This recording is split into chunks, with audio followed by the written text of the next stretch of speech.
Come stand here. Okay, so this is Thomas. I feel like it's show and tell. This is Thomas.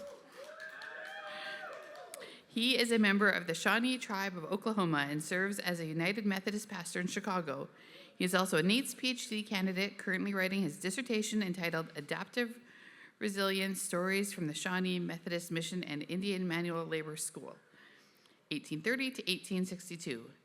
Having been raised outside the Shawnee community, Thomas has come to know his tribal language and ceremonial traditions as an adult.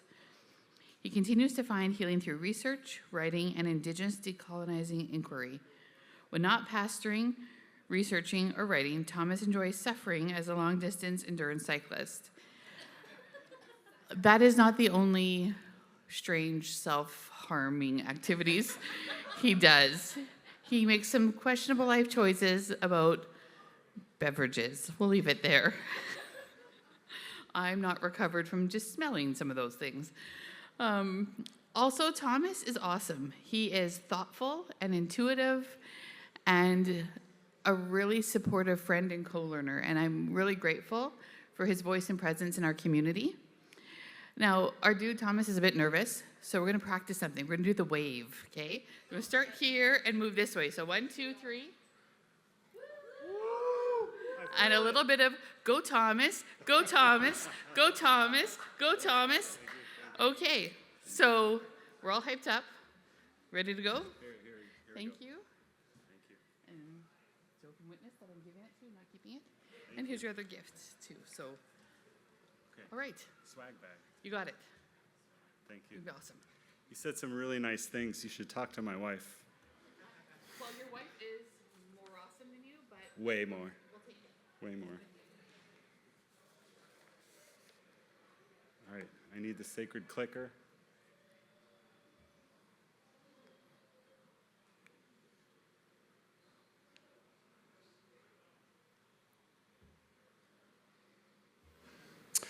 As Nicole said, my name is Thomas Rawlinson. I am a Shawnee tribal citizen and a United Methodist pastor and part of the NAIITS PhD cohort, trying to get this thing written.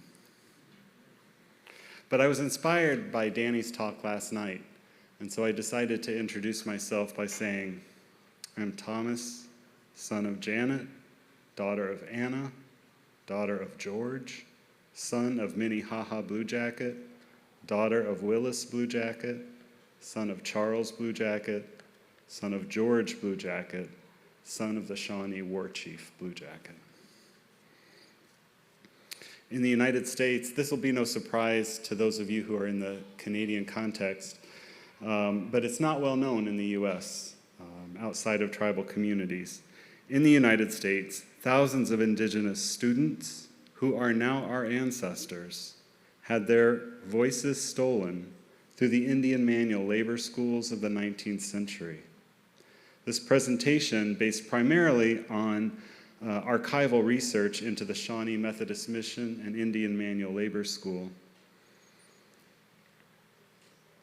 suggests ways of recovering those voices even in the absence of primary sources written by the students themselves. I do have a trigger warning. There are ancestors, and given the nature of the topic, there are some images that may be disturbing. So here's your chance, even if you wanted to leave for other reasons.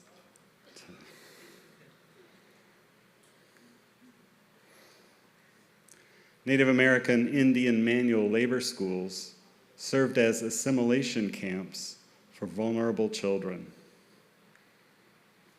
Fitting the theme of the symposium, we know that our ancestors who lived the boarding school experience were good ancestors because we, their descendants, survive today, together with traditions given by their ancestors. This is a picture of my ancestor seated. It's Charles Blue Jacket, grandson of the more famous Shawnee War Chief Blue Jacket. He was 15 when the last of the Ohio Shawnees were removed to Kansas. He was a translator for the tribe and for the missionaries. Later in life, he became a Methodist minister and chief of the Shawnee tribe. Having navigated forces beyond their control, those ancestors found ways to survive in the face of impossible odds. Even in today's tribal communities, traditionalists argue with those who accommodate or accept Euro-American ways of living. Yet Indian manual labor schools were coercive environments, giving children limited agency.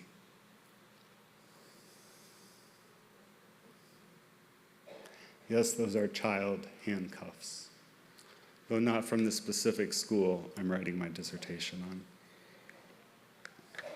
Languages, ceremonies, and relationships were shattered. Some of the students never spoke about their experiences, yet they adapted to survive. Others kept traditions and languages alive underground. Those of you who are from communities that stomp dance will recognize the turtle shakers. Who are my stomp dancers in here?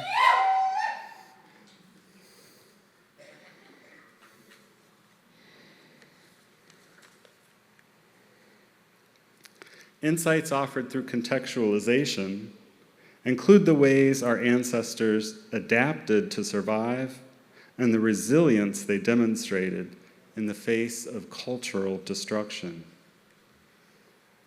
Even in the absence of student-created primary sources, we can gain insights into their experiences by understanding larger forces that students would have been subjected to. In the case of the Shawnee Methodist Mission and Indian Manual Labor School, which operated in Kansas from 1830 to 1862 for children of tribes removed to that region, powerful forces shaping student experience included widespread 19th century attitudes about racial and cultural inferiority, land dispossession justified by civilization and the trauma of the removal experience itself, coercive missionary evangelization and the threat of eternal damnation, conflicts over slavery and the violence of bleeding Kansas in the buildup to the American Civil War, neglect by those in charge of the school. This document is an 1860 report of an investigating committee of tribal leaders and missionary society leaders who funded the operation that found deplorable conditions and recommended ending the institution, which ended 2 years later. And finally, forced manual labor that enriched the missionaries, including this man, Reverend Thomas Johnson, founder and superintendent of the Shawnee Methodist Mission and Indian Manual Labor School. That document next to his picture is a receipt he paid for the services of an enslaved servant of someone else for the better part of a year at a cost of $37.50. Our Shawnee tribal chief, Ben Barnes, has said the following: "When we Shawnee people speak about our ancestors, they are not abstractions for us. The people of our past still live in recent memory as with us through our stories, traditions, and ceremonies. Because our tribe does not hold a reservation or a common land base, many of us only see each other in person at our spring bread dance, green corn dance, and fall bread dance, where we continue the ceremonial traditions given by our ancestors. At the ceremonies, we practice the values handed down to us: hospitality, service, respect for elders, love of children, honoring and enjoying relationships. We speak our Shawnee language. Older generations teach the younger. Our ancestors, separated from us by a thin veil, return for the ceremonies and enjoy seeing us keep the traditions alive. Some elders have even reported seeing long-past ancestors in the wee hours of the morning after dancing all night. Thank you.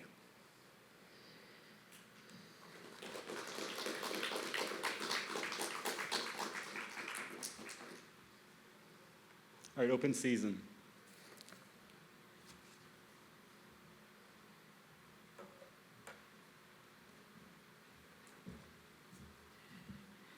Thank you very much. Anyone have any questions or comments? I think, are you doing the mic? Yeah, so just indicate and Thomas will be happy to answer your questions.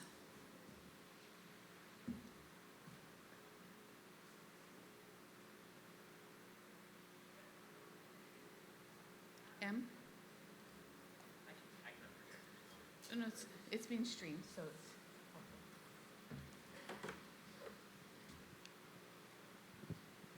Thank you so much. This is a lot of this is really moving. I'm especially, I find it really impactful the way you framed the beginning of the talk with these survivors being good ancestors by keeping traditions alive for us. I was wondering if you could speak as someone who's gone through the process of cultural reclamation about how those of us who are also reconnecting, what ways now, given the challenges of being farther apart, language difficulties, new religious landscapes and political landscapes and social dynamics, how we can participate in the process of being good ancestors in a similar way, acknowledging their struggle, honoring them in our own reclamation processes. Yeah. My great-grandfather was the last of our family who was Shawnee first language speaker. And for complicated reasons, our family was away from the tribe for some generations, and so I'm the first to return as an adult to learn the language, learn the ceremonies, keep them alive. As the brilliant scholar Dave Skeen says, learn your stories. And everyone has to help out in keeping these traditions alive and teaching them to our own children. And so for me, it's an 11-hour drive from Chicago, but showing up, being present, learning the language, and doing your part. I'm doing this dissertation because Chief Ben Barnes called me up when he learned there was a Methodist pastor on the rolls and said, "We know nothing about the history of this school. What can you find out for us?" We all have to do our part. I've thought a lot about what it means to be Native American, having been raised in a fully assimilated environment. And I think it's about responsibility.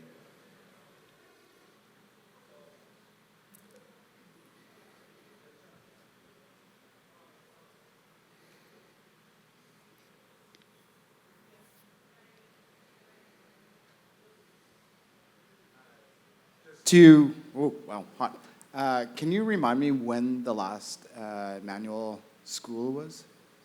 The year? The years of the school? Correct. So there was a mission just to the Shawnee and a school for the Shawnee from 1830 through 1838.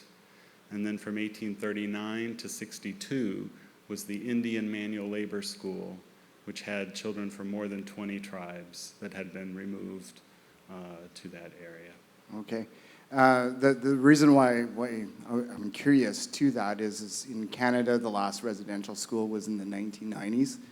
And there is an opportunity for us to have some sort of reconciliation with those educators and those who were involved with those residential schools that were existing in the 1990s. And so I just wonder, do you have any knowledge of those who were employed or had authority over those manual schools, and what came of them, and did they kind of like repent? I don't know how else to frame it, but did they recognize what harm that they were enabling? Most of the writings I have found, again, are from the early 19th century. And so they were still very much glorifying the work of civilizing and making the children not be indolent and lazy, as it was assumed all Indians were. Now, the Methodist Church and our predecessor denominations ran something like 50 of these schools, the last one being into the 1990s. My research is very much focused on this time, this 50-year time frame, roughly from 1820 to 1870, and I'm stuck in those archives. Recently, the church has expressed repentance. I would say those of you north of the 49th parallel are light years ahead of where we are in the United States, both as a nation in our history and as a church in our implication.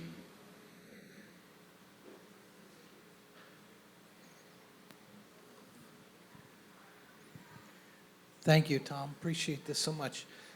Can you fill us in on a little bit of the history, the Blue Jackets family? So he was split from Tecumseh, or where kind of in the whole Prophetstown narrative, where did your family?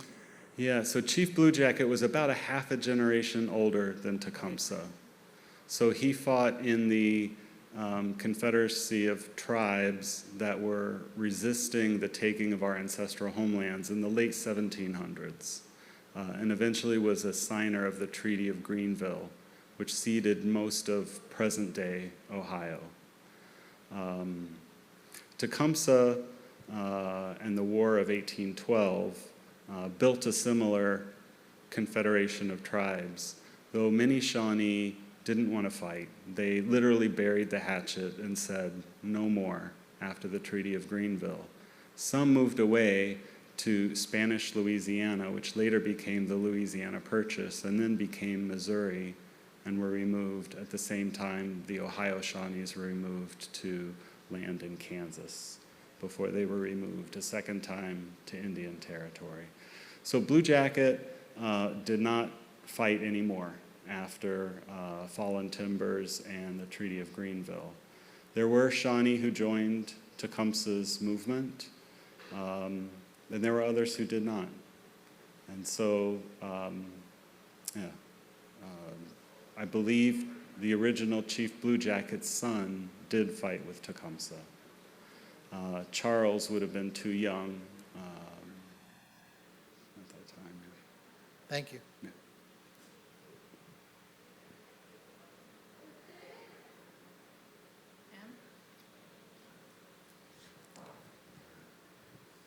Thomas, thank you so much for your presentation. And Adam was saying before, it's super moving to hear this, and it is. So, yeah, thank you for sharing this space with us.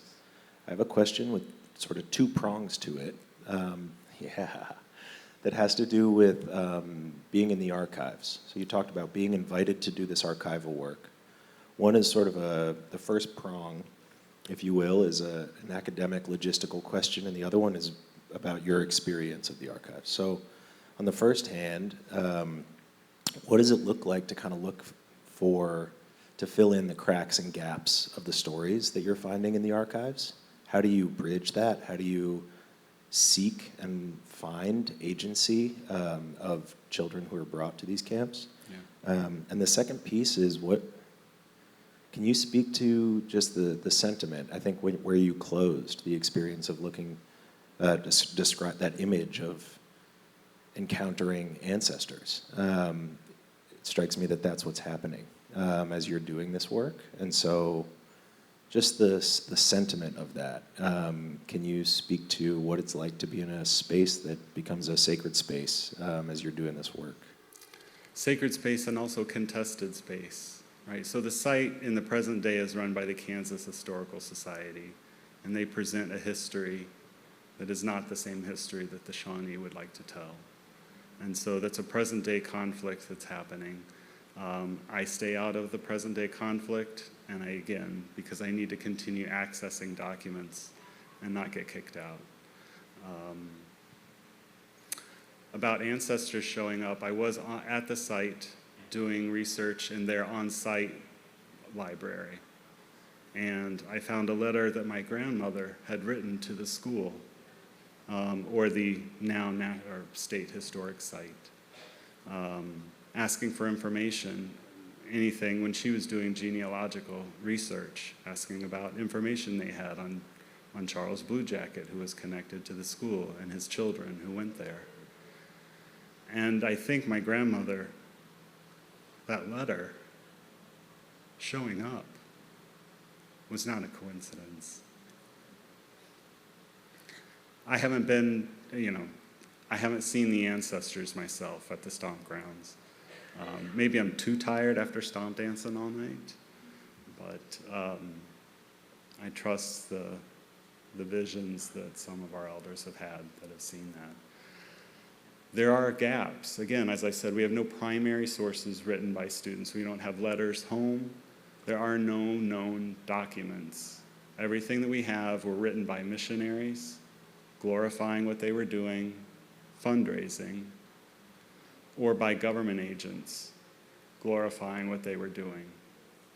And later historians, but most of those historians were writing histories of the early settlement of Kansas and have the Shawnee and the other tribes as passing characters in the story, as though, well, there aren't any Indians anymore. But the truth is, we're still here. That's why they're good ancestors.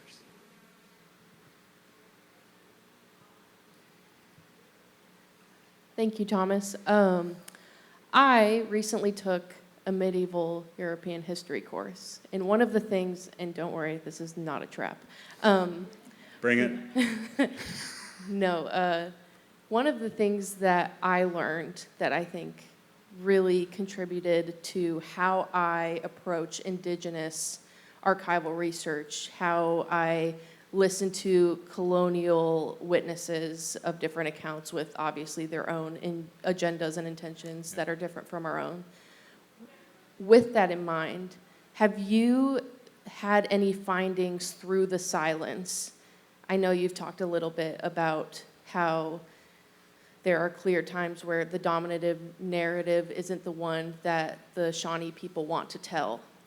And has there been any times where maybe something that the settler perspective might see as missing and unverifiable might actually be an insight into your research? How does the silence, where you found it, how does that affect your research? Have there been findings or discoveries in the fact that there's nothing there? And I say that with quotation marks because I think you've spoken into it. There clearly is something, and if that resonates with you, I'd love to hear more about it. Yeah, I would like to think about that one some more. Absolutely. There are gaps in the archives. There is a lot we don't know. I'm thankful for National Archives and Record Administration microfilm series M234, letters received by the Department of Indian Affairs, which they kept. And so I spend a lot of time reading these old digitized microfilm records, written in 19th century cursive handwriting, which I was telling one of our cohort members is a lot like reading Sanskrit, I think. It's tough. And that should count for a language requirement, shouldn't it? One of the things we hear from those who run the site today is this was just like a modern day VOTEC. They were just trying to teach the kids a trade to make them productive. And in some ways, the missionary-run schools prior to the government-run boarding schools which began in the 1870s, for 50 years they were run by missionaries. So they did have a different ethos to them. There was still it was a coercive environment. I do not have evidence of military drills like were conducted at some of the more famous government-run boarding schools. They did receive new names, usually names of donors to the missionary society, or missionaries, or bishops. One of them, unfortunately, was renamed Andrew Jackson. I have been looking for answers, and I've spent years in the archives, and I have more questions now than answers. Thank you.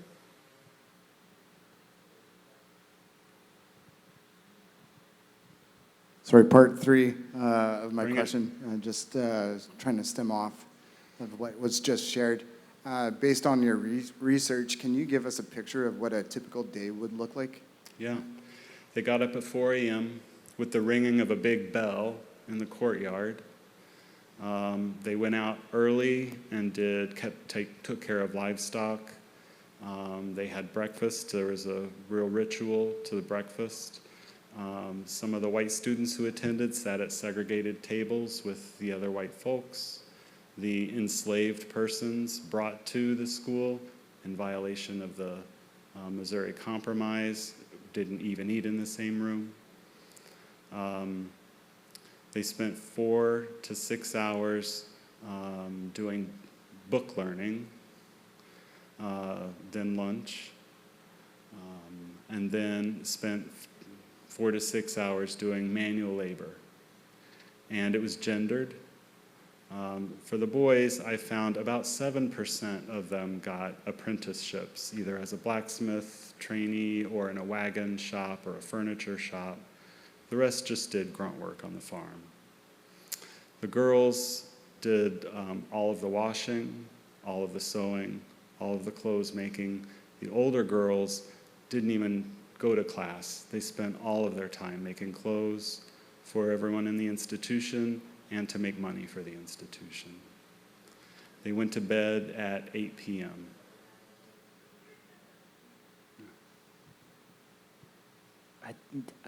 I just wanted to follow up with that question, and I had actually heard something from Jody earlier about I was thinking about were they taught hymns and music, Yeah. and I was just wondering how that, Oh, I know yeah. in our context you hear a lot of the time is like, wake up with a bell, something similar. Yeah. First thing you do, go sing a hymn, and obviously just what took place in that kind of Yeah, thing. one of my favorite stories involves a hymn.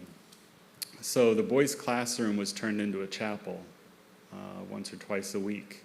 And they would have a Methodist worship service in there.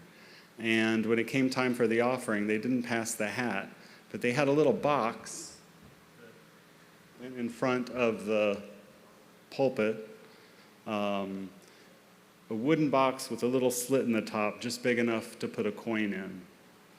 And the document says that whenever they sang the hymn From Greenland's Icy Mountains, which if you know that hymn, you know that its verses justify the taking of indigenous land because it's being ruined by heathens.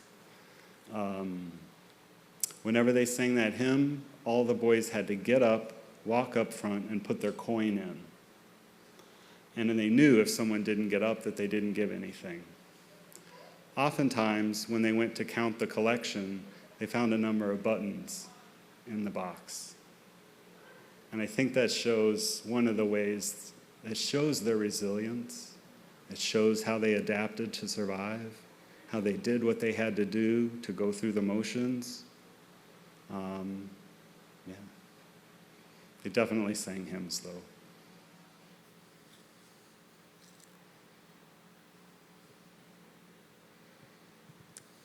I'm curious if, as you've been doing this research, if this has changed how you pastor your church and the way Yeah. you interact, and I'd love to hear more about that. Yes. Particularly in terms of preaching. I still want to offer hope to my people. I've served wealthy white suburban churches, but for several years I've been serving a very economically poor African American congregation in the old Cabrini Green neighborhood in Chicago. And I love serving these folks because even though they don't have a lot of money or pay a salary. They come not because it's just one more thing to do, but because they need to hear a word of hope to get through another week. And I love them. But there's a lot you hear from the pulpit that's church speak. And most of you know what I mean by church speak. And the more I've learned about what the harm that the church has done to our people, I have to be very careful about what I say. I don't want to offer false hope. I struggle with things like substitutionary atonement theology. Well, then if you struggle with that, then what does the blood of Jesus mean? And so I can't just throw out, church speak. But I still believe there is hope and that there are things worth fighting for. So it's definitely changed, especially, I think, in preaching. It's honestly getting harder and harder to get up and preach. But I got to do it. It's a calling.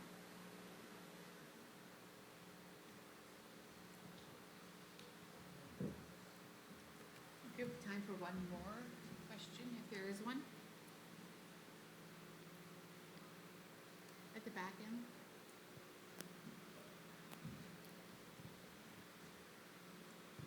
Maybe just a quick follow-up on that last question, and maybe a place to leave it is, where are you finding hope? Whether it's in the archives or in your church or with this community. The gospel story is so powerful, I can't walk away from it.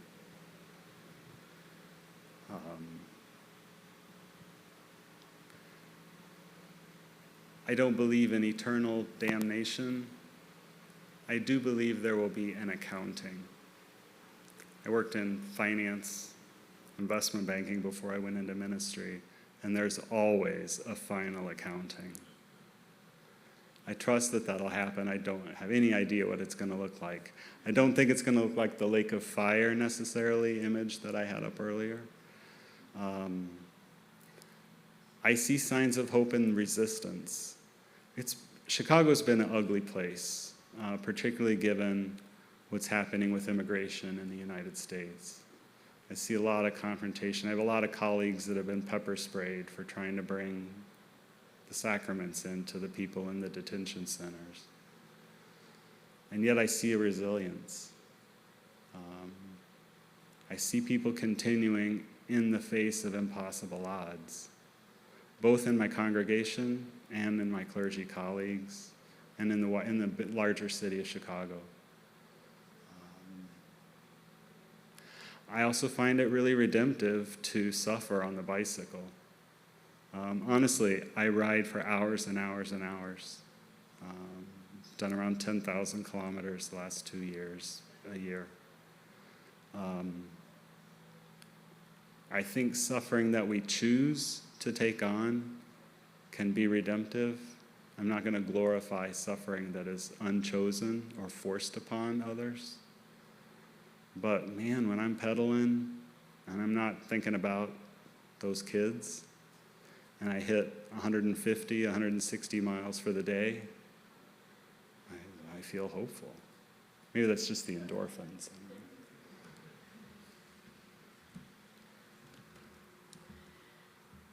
Thank you, Thomas, for sharing and for bringing the story and for honoring the children who should be elders and holding their stories well. I think for those of you who might be new to these types of conversations, the Indigenous students at NAIITS, by far majority, are doing, I hate the word research, but they're learning about their own communities that they come from. And it comes at a very heavy cost. There's a little bit of an academic separation in the moment to get through things like this, but that doesn't change the condition of the heart to hear the truth about your people, to discover the truth about your people, and then figure out how to hold that in those spaces of hope and faith and truth. And so part of my work with NAIITS is encouraging non-Indigenous people to be not allies, but co-conspirators, to cause good trouble with us, to walk alongside of us, and to learn your own stories and how they intersect and how we might build good relationship together so that things like this are never forgotten, but also never happen again. And so as you go forward from today, I just hope that we can hold each other well. Pray for Thomas, his people, both his people, Shawnee, but also his people in Chicago that he cares for and advocates for and holds dear. These academic opportunities are really interesting on an academic level, but also, you know, now that we are witnesses, we're responsible for what we know and who we know and how we hold those well. So thank you for coming to this and cheering on Thomas, supporting him. He's one of my favorites.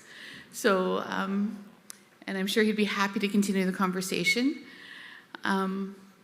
going forward for anyone who has any more questions. So thank you for your time. I have zero idea what happens next, so you can make it up as you go along. Thanks. Thank you.